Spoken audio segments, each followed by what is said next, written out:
You ask Tiger to solve. This deals with linear equations with one unknown. The final result is x equals -17/32. Let's solve it step by step. Simplify the expression. Group like terms. Multiply the coefficients. Combine like terms. Group all constants on the right side of the equation. Subtract 34 from both sides. Simplify the arithmetic.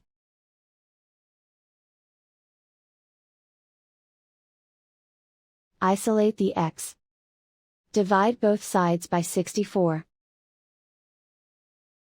Simplify the fraction. Find the greatest common factor of the numerator and denominator.